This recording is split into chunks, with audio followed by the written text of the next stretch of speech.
It's me again, the Rock Doctor. Don't forget, as always, to like, subscribe, and share. Help me out, man. I love this stuff. All right. So today, here's what I wanted to talk about.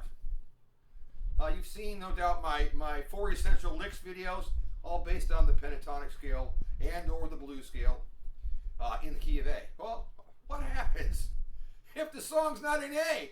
You have to know where to put the scale.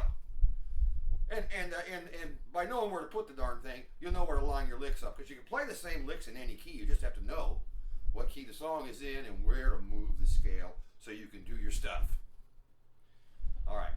Well, some of the things you need to know. Initially, first off, I think, you got to be able to find your notes on the low E string. So you need to be able to find all of them everywhere. But as a start, the natural notes, A, B, C, D, E, F, and G, on the E string, what do we got? Open. There's an E there. At the 12th fret, that's what the double dot is. That's the E too. It starts over there, okay? So check it out. Open E. F is always the next possible fret, 1 fret away. First fret, gotta know it. G, 2 frets away from F, 3rd fret. F and G, that's a whole step in the music world. F and G are always 2 frets or 1 whole step apart. Okay, so now we got E, F, G. Open, 1st, and 3rd. Well, now we want to find A. A is 2 frets away from G. 3rd fret to 5th fret. 5th fret's A. Still growing. We want B next. B is 2 frets, always a whole step away from A. A is the 5th fret. B is the 7th fret. Now check this out. B and C are next to each other. There's no note between B and C, so B is the 7th fret. C is the 8th fret. Let's keep going. So now we got C, 8th fret. D is the 10th fret, another whole step. So C and D are 2 frets apart, 8 to 10. From D, 10th fret, we get E, the octave, 12th fret. A whole step. So, quick reference, a review. E and F, always next to each other. Reminds me of Jaws or Metallica.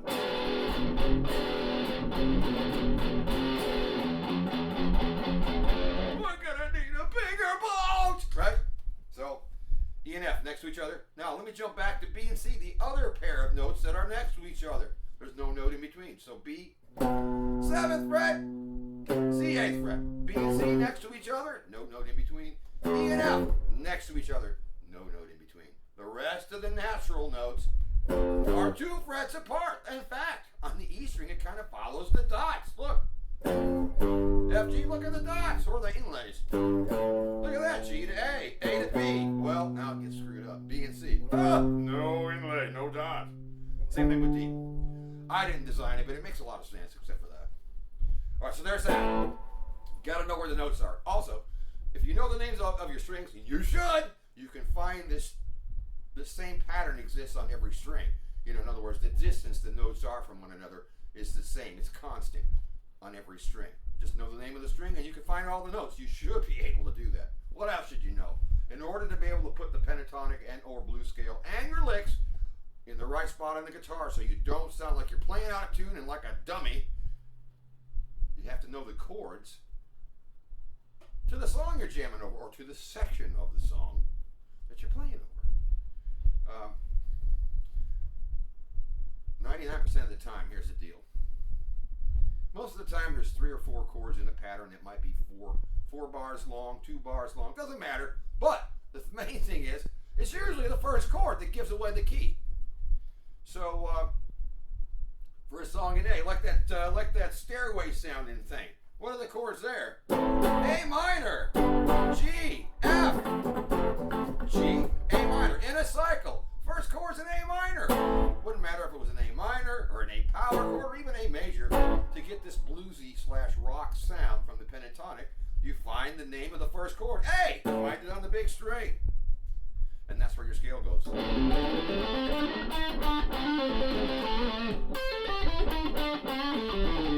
Right?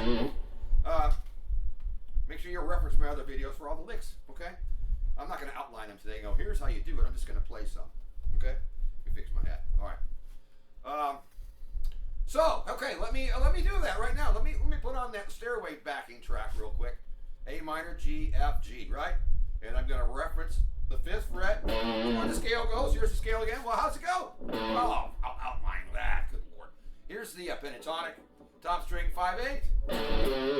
Next 3 strings. The A 5/7. The D 5/7. The G 5/7. The B 5/8. The E 5/8. That's the pentatonic. The blues scale is basically the same thing, but it has the flatted 5th added, or the blue note. Here's that. Starting on the big string. A, 5th fret, 8th fret, next string, 5, 6, 7. D, E flat E. Next string, D string, 5, 7. What is that? G, A, ga! Next string. The G string, we're going to play 5, 7, 8. Ooh, that sounds like, it reminds me of Live and Let Die or something. Anyway, I hear it. Right? Anyway, what are the frets there? 5, 7, 8 notes are C, D, E flat. Next string, B, 5, 8. That is E, G. Last string, high E, 5, 8. A, C. So, what do we got slow?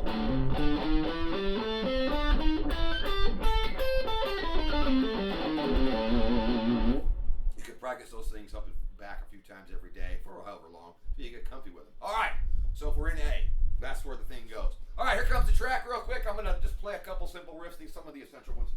Alright, let's find it. Okay, here we go.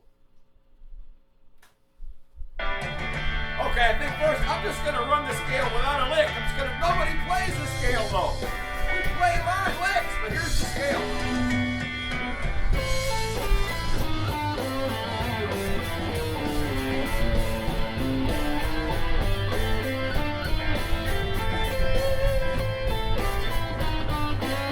Hold on a minute. Okay, what I want to do, I think I'm going to turn up a little bit here. Remember, I'm very unprofessional. Ha-ha! Right? As far as the production. I ain't worried about it. I just want to show you what to do, but yeah, I think that needs to be a little louder. That's better. Alright, so now, let me fire it up again. And this time I'll play a couple licks, because nobody plays the scale, whatever. Nobody does that. You have to play a line, a musical sentence. Nobody runs a scale up and down. You gotta know them, I suppose. I know them all. But you don't play a scale. You play a lick, a sentence, right? It's a specific length. So review, reference my other videos, talks all about those 4 essential licks that you really should know to get started. All right, here's a couple of those now. Okay. We gotta wait. That's better. Okay, I'm gonna play the 4 licks, I guess. Reference the other video, find the groove, or die!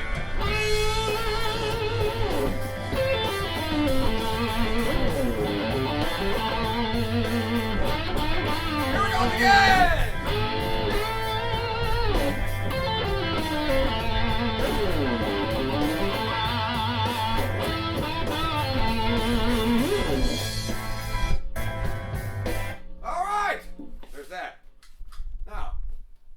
So if you play in A, the home scale, it's 5th position, 5th fret. What? The song's in E. What the hell do you do then? Well, it's not that hard. First again, make sure you know what the chords are. And my next example, the main chord, the first chord is E. So let me fire that up because I don't remember how it goes. Hold on. Before I fire it up, yeah. So if it's in E, you find an E note. I'm going to use the 12th fret E. Right there. And all those licks from my videos earlier, the 4 essential licks work here. You just have to know where to put them. Alright, so but you got to know the chords. So let's see. Let's play this thing. What is going on here? It's not hard. Don't try to play over really complicated tracks either to get started. Keep it simple. Alright, let's see.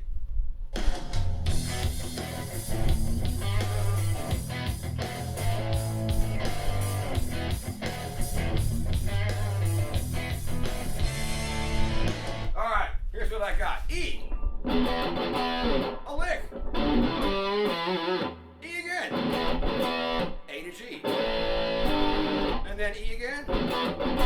Lick. E again. And E.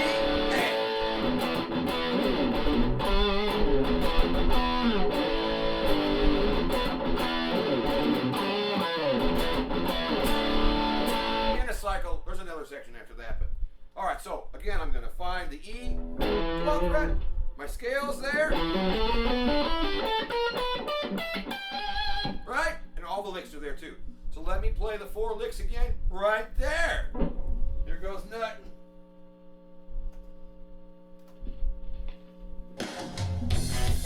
Gotta find the groove first. See? Here I go.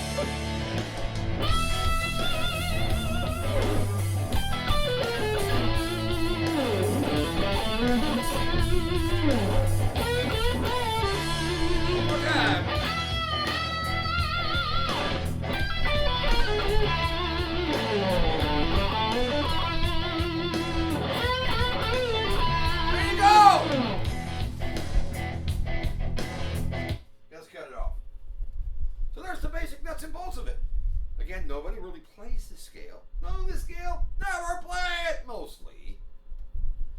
Play licks, play phrases. Most phrases, how long do they last? 1, 2 bars most of the time. 4 beats, 8 beats. That's it. Doesn't matter if you're playing, classical music. If you take the phrases apart, they're 1 or 2 bars long. Little ideas, little snippets, little sentences. Jazz, same thing. Blues, rock, all the same thing as far as the duration of a phrase most of the time. All right, now, how did I acquire this information? I'm going to tell you. We're going to go back to 1977. Oh my God. I was playing for maybe about a year. I had gotten to the point where I could kind of half-assedly strum through songs and keep up with the recording, okay? Sometimes it was just power chords. Sometimes it was a mixture of open chords, power chords, maybe some larger chord form bar chords. But I could do it half-assedly. I was happy though. To be able to keep up with the song, that's cool. But I didn't know how to do any of this lead guitar stuff. I could, sort of off of albums now, lifting the needle up and dropping it back and forth, kind of like to rewind it, you pick it up. I got good at that. To half-assedly get parts of a few licks, here and there. But the light bulb hadn't lit up. I really didn't know what I was doing. I could play a lick maybe to a song, but didn't know how to put it somewhere else. It was a one-trick pony. And so here's what happened. I lived in this little country town, nice place called Ransomville, New York. Got to adjust my head again. And population under 2,000 people. Still the same way. It's kind of like Mayberry, if you've ever seen that old Andy Griffith show. Real nice town. A lot of farmers, a lot of cows and chickens and pigs and veggies growing of all kinds of fruit trees. It was really cool. Right on Lake Ontario. And I lived at 2656 New Road in Ransomville, New York. And that was maybe, I don't know, half a mile from the little downtown area, which was just a couple little old 100-year-old buildings. Corner store, there was a Ford dealership there, a bank, a water tower, and a flashing red light down Ransomville Road. Well, here's what happened. That summer, there was this kid who lived maybe 4 miles down the road from me, away from Ransomville, heading towards Wilson. And he lived in the trailer park, Dorwood Park. And for whatever reason, in the summer, his name was Jim Crawley, okay? He would walk from the trailer park all the way past my house. So this is about a 4-mile walk to the corner store, buy an Orange Crush, and come back. But here was the deal. He had a little pig nose amplifier and an electric guitar that he would play the whole way. When he got by me, I'd go, Jim, come here, show me something, show me something. And he was really pretty freaking good for a high school kid. He could play all the latest, hits. He could play, he could make Tush sound like Tush and break into the Billy Gibbons riff and just rip it up and never miss a beat. And I didn't know what the hell was going on. So, he would come over with that little amp and that guitar.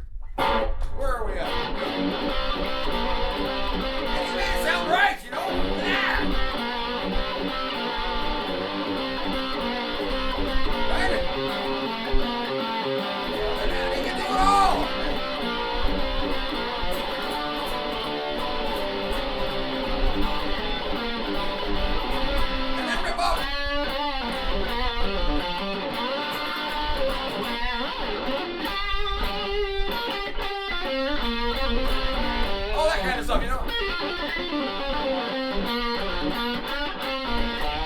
It was good. So, especially for a kid, he was really nailing it. And I go, Jim, what are you doing? What are you doing, man? What are you doing? And he goes, well, all those licks come from, guess what? He showed me this. Right? He did the pentatonic version and the blues version. And I go, okay, well, I mean, and I had a little bit of snap, but I couldn't play. I go, well, how do you know where to put it to make it sound good with the song? Because I knew different songs were in different keys, but my light bulb hadn't lit up yet. There was no YouTube. You know, I couldn't find a teacher, found a grandpa who wanted to teach me in Mel Bay. He was very nice, but he had no interest in teaching me any cool stuff, so I quit. Anyway, so here's what Jim would tell me. Where do you put this? Where do you put it? How do you know? He'd say, I just slide it around so it sounds good. Well, he could do that because he had developed his ear. He really could do that. And being a noob, I could not. So it took me about a year to figure out what I've described in the video. It kind of dawned on me. Oh, well, trial and error. The song's in A, find the A. 5th fret, put the scale there, or go up an octave. Go up there. If the song's in E, go to the 12th fret where the E note is, and you're golden most of the time, right? And so it took a year. And, to finally understand what I could do with that pentatonic and blues scale. But that was the start of it.